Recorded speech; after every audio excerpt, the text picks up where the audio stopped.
Bonjour à tous, bienvenue dans cette nouvelle séance de production écrite. Aujourd'hui, nous allons voir la démarche pour écrire un résumé.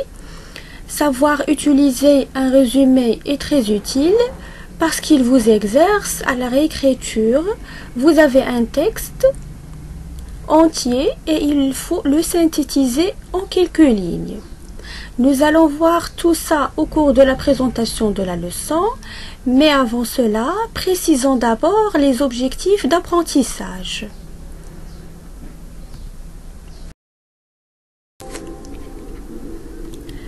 Les objectifs: découvrir un résumé, être capable d'écrire un résumé et enfin utiliser des synonymes.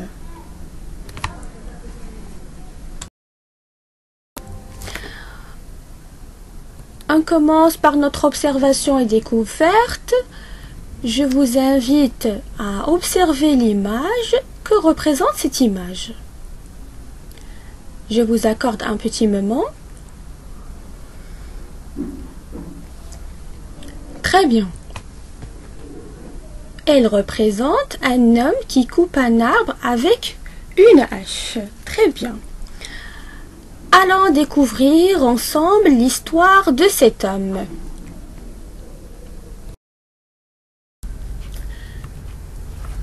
Voilà notre support. Comme vous voyez, il contient deux textes. Alors je lis et vous écoutez attentivement. Le premier texte: les trois cognés. Pendant qu'il coupe du bois, un bûcheron perd sa cognée dans une rivière au fond d'une forêt. Un homme apparaît et lui fait sortir deux cognées qui ne lui appartiennent pas. Il cherche une troisième fois. Je répète, les trois cognées. Pendant qu'il coupe du bois, un bûcheron perd sa cognée dans une rivière au fond d'une forêt. Un homme apparaît et lui fait sortir deux cognées qui ne lui appartiennent pas. Il cherche une troisième fois. Deuxième texte, les trois cognées. En coupant du bois avec ardeur, la vieille cognée d'un bûcheron se détache et tombe dans une rivière au fond d'une forêt. Un homme surgit, l'aide à la retrouver et lui offre pour son honnêteté une en or et une autre en argent, qu'il a refusé de prendre en répétant que la sienne est en fer. Je répète, les trois cognées. En coupant du bois avec ardeur, la vieille cognée d'un bûcheron se détache et tombe dans une rivière au fond d'une forêt. Un homme surgit, l'aide à la retrouver et lui offre pour son honnêteté une en or et une autre en argent, qu'il a refusé de prendre en répétant que la sienne est en fer. Très bien. Alors, que signifie le mot cogner? Cogner est un outil principalement utilisé pour couper les arbres. C'est la partie tranchante d'une hache. Très bien. Le mot ardeur. Je vous donne un exemple. Les maîtresses travaillent avec ardeur, c'est-à-dire avec enthousiasme et dynamisme. Surgir. Je vous donne encore un exemple. Tout le passé venait de surgir avec ses souvenirs, c'est-à-dire apparaître tout à coup. Bien. Dernier mot. Je vous donne encore un petit exemple pour vous rapprocher le sens du mot. La mère, avec sa profonde honnêteté, ne pouvait admettre que son fils trompât ses amis. C'est-à-dire, une personne qui est honnête, c'est une personne qui est correcte, qui ne triche pas, qui ne ment pas. Très bien. Alors, après l'explication de quelques mots qui apparaissent difficiles, on passe aux questions de compréhension.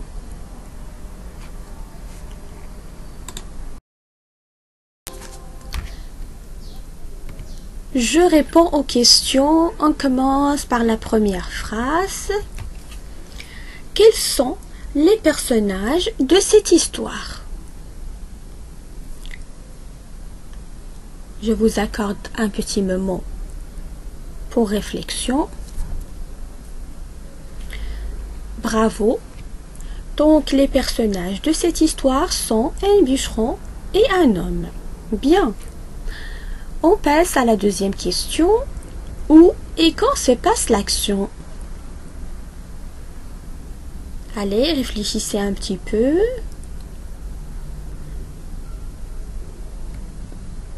Ben oui, l'action se passe dans une forêt pendant que le bûcheron coupe du bois. Bravo. Troisième question, qu'arrive-t-il au bûcheron?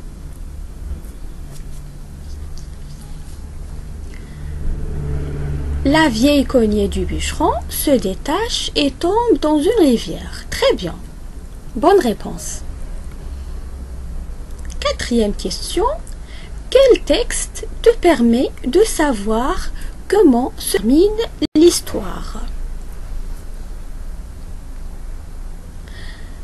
Alors, lequel des deux textes vous permet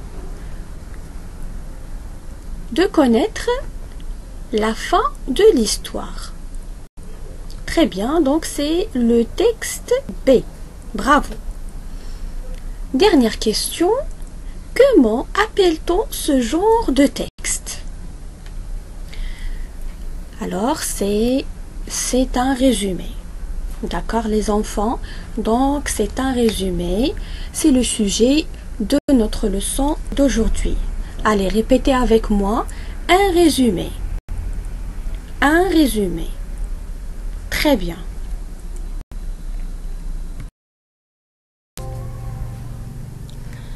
On reprend notre support qui contient les deux textes qu'on a vus tout à l'heure. Je vais lire et au fur et à mesure essayer de trouver les points de différence entre les deux. Le premier texte, les trois cognés. Pendant qu'il coupe du bois, un bûcheron perd sa cognée dans une rivière au fond d'une forêt. Un homme apparaît et lui fait sortir deux cognées qui ne lui appartiennent pas. Il cherche une troisième fois. Le deuxième texte, les trois cognées. En coupant du bois avec ardeur, la vieille cognée d'un bûcheron se détache et tombe dans une rivière au fond d'une forêt.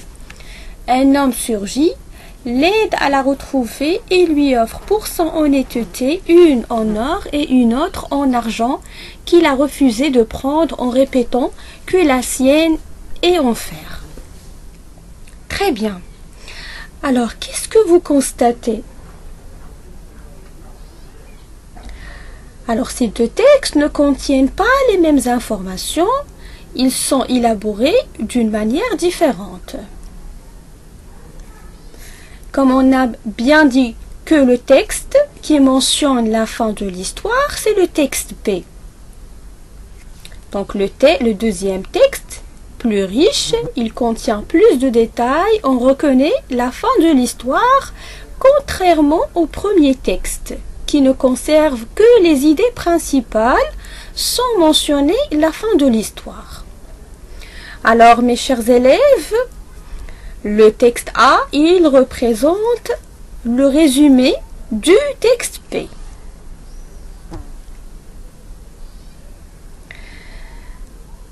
Alors, je vous invite à suivre jusqu'à la fin.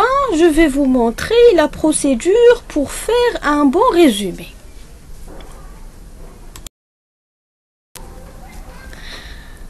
Pour résumer un texte ou une histoire, il faut bien suivre quelques étapes.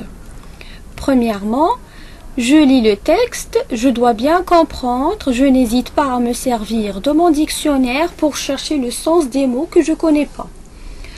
Rappelez-vous, on a déjà vu comment utiliser un dictionnaire.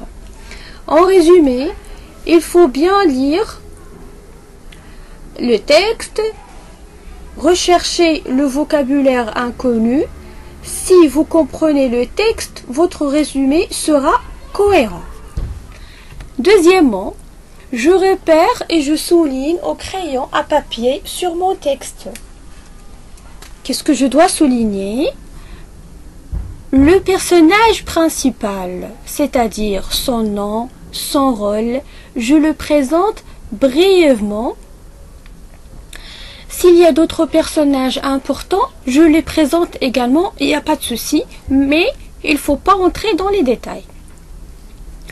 Après, la situation au début de l'histoire, c'est-à-dire je dois trouver réponse à mes questions. Où se passe l'action, le lieu, quand, le temps. Et les événements les plus importants. Que se passe-t-il, pourquoi et comment. À la fin, la situation à la fin de l'histoire. Comment se termine l'histoire? Et là, c'est uniquement pour le résumé complet. Dernièrement, on passe à la rédaction. Alors, pour rédiger, j'élimine les détails inutiles, je ne conserve que les idées principales, j'écris avec mes propres mots, je reformule, j'évite de citer les mots du texte. Je fais des phrases correctes qui suivent la chronologie du texte. Je n'ajoute pas d'idées personnelles, je me contente de résumer le texte. Très bien. Alors j'espère que jusqu'ici c'est très clair pour vous. Alors maintenant mes chers élèves, on passe à notre carte mentale. Voilà notre carte mentale. Un résumé, c'est quoi? Donc, comme on a vu tout à l'heure, donc résumer un texte ou une histoire, c'est reprendre les idées principales du texte sans rentrer dans les détails. Un résumé doit être court. Donc, il y a deux types de résumés. Le premier type, le résumé complet, il s'agit de reprendre brièvement le déroulement d'une histoire entière du début jusqu'à la fin. Le résumé partiel, il s'agit de reprendre brièvement le déroulement d'une histoire pour donner envie à quelqu'un d'autre de la lire, mais sans raconter la fin. Très bien. Alors, à la fin, je vous invite à recopier votre carte mentale. On se retrouve tout de suite pour faire des exercices.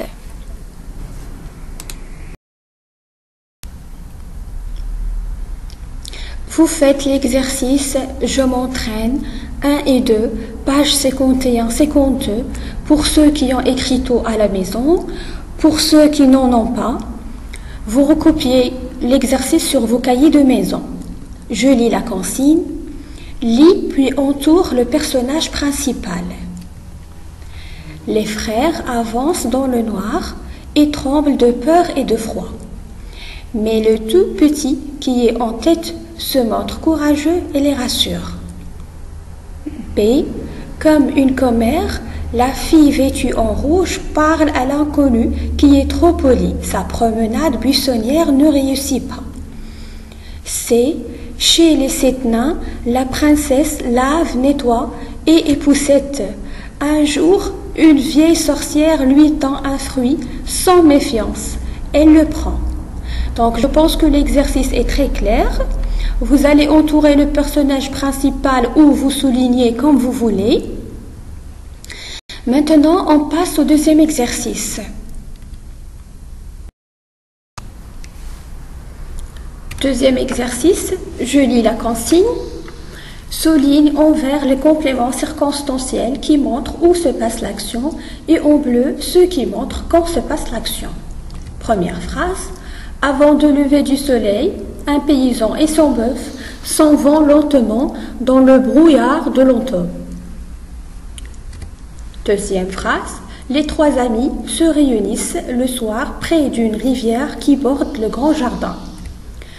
Troisième phrase. Sur le sommet du plateau, on trempe un groupe d'éléphants des bouches. Très bien. Pour trouver le complément circonstanciel, vous allez trouver réponse à ces 2 questions.